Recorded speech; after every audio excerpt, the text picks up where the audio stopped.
네, 석 달을 달려온 박근혜 대통령 탄핵 심판이 내일이면 끝입니다. 헌법재판소가 내일 오전 11시를 탄핵 심판 선고 일시로 결정해 밝히면서 온 국민의 시선이 재판소로 쏠리고 있습니다. 네, 관련 이야기 나눠보겠습니다. 사회부 법조팀 박효정 기자 나와 있습니다. 안녕하세요. 네, 안녕하세요. 드디어 선고일이 내일로 결정이 됐는데 당초에 10일과 13일이 거론이 됐었습니다. 왜 내일로 정해진 건가요?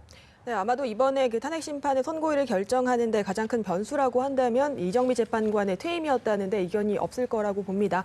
다음 주 월요일이죠. 13일 퇴임해서 그 전에 8명 체제로 선고를 해서 탄핵 심판의 정당성 그리고 어떤 공정성을 확보해야 한다는 게 현재로선 큰 과제였습니다. 예. 석 달 동안 심판이 20번이나 열렸고요. 일정이 굉장히 빠듯하게 흘러갔습니다. 그러면서 결국은 퇴임일을 목전에 두게 됐고 10일 금요일 혹은 다음 주 월요일인 13일 날 선고할 것이라는 전망이 나왔습니다.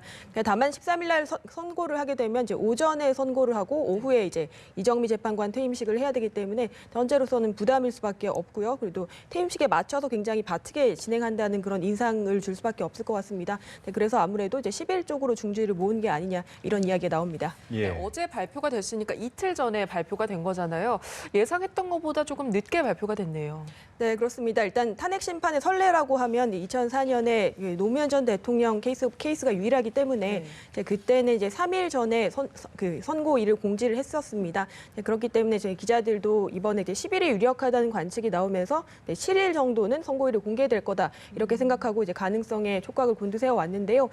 그날 평에서 결정을 하지 못했고 결국 그 다음 날인데 어제 오후에 평일을 한 2시간 반가량 진행한 뒤에 선고 일시를 공개하게 됐습니다. 이런 결정 과정은 이랬는데요. 우선에 일찍 선고일을 공개했다가는 지금 탄핵 찬성과 반대로 국론이 극심하게 분열돼 있기 때문에 그런 각각의 목소리를 내는 사람들이 더 목소리를 키울 가능성이 있고요. 그리고 현재 앞에는 지금 매일 시위가 벌어지고 있습니다.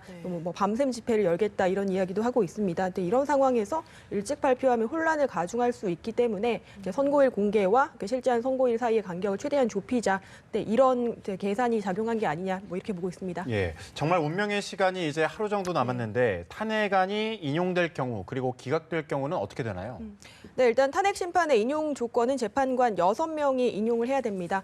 박한철 전 소장이 퇴임을 하면서 8분이 남아 계시는데요. 그중에 6명 이상이 탄핵안 찬성을 하면 박 대통령은 곧바로 파면되고 청와대에서도 나와야 합니다. 헌법에 따라서 60일 이내에 새 대통령을 뽑아야 하는데요. 인용이 된다면 5월 초에 19대 대통령을 뽑는 선거가 치러질 것으로 관측이 됩니다. 예.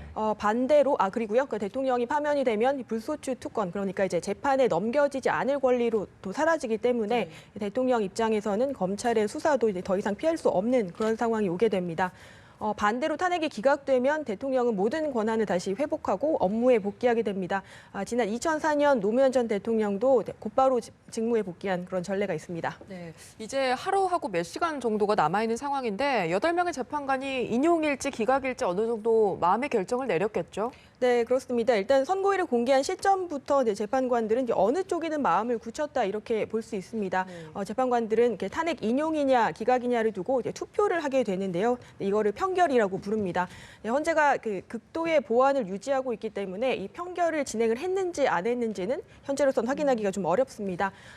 통진당 해산 심판 사건을 보면요. 보안을 위해서 선고 당일 오전 9시 반에 표결을 하고 10시에 바로 선고를 했습니다. 결론이 새 나갔다면 굉장한 혼란을 초래할 수 있기 때문인데요.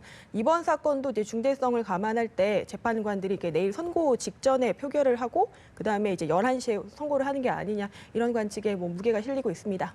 예, 내일 헌재 탄핵 심판 선고도 취재를 하실 텐데 재판이 어떻게 진행될지 설명 좀 해주세요. 일단 미리 보면요, 선고 시각 11시에 앞서서 취재진과 또 일반인 방청객도 있습니다. 이 사람들이 소지품 검사나 그런 검색대를 통과한 다음에 들어가게 되고요.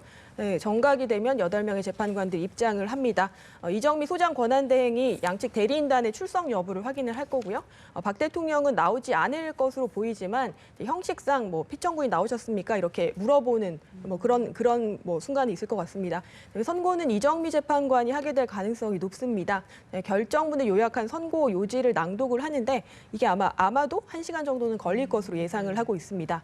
노무현 전 대통령 탄핵 심판 때는 25분이 걸렸습니다. 선고 선고까지요. 근데 그때 그 당시에는 소추 사유가 굉장히 간단했고 지금과는 전혀 다른 재판이었습니다. 근데 이번 경우에는 국회 탄핵 소추안에 담긴 사유가 13가지나 되고 각각에 대한 판단을 내려야 하기 때문에 훨씬 길어질 것으로 보입니다.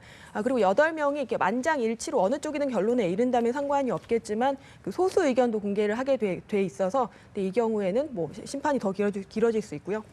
끝으로 그 주문을 낭독하게 되는데 그 주문의 형식을 보시면 그 뭐 피청구인 대통령 박근혜를 파면한다 이렇게 될 수가 있고요. 혹은 이 사건의 심판 청구를 기각한다 이렇게 선고하면서 탄핵 심판이 끝나게 됩니다. 네, 내일 있을 선고와 관련해서 이야기 나눠봤습니다. 사회부 법조팀 박효정 기자였습니다. 고맙습니다.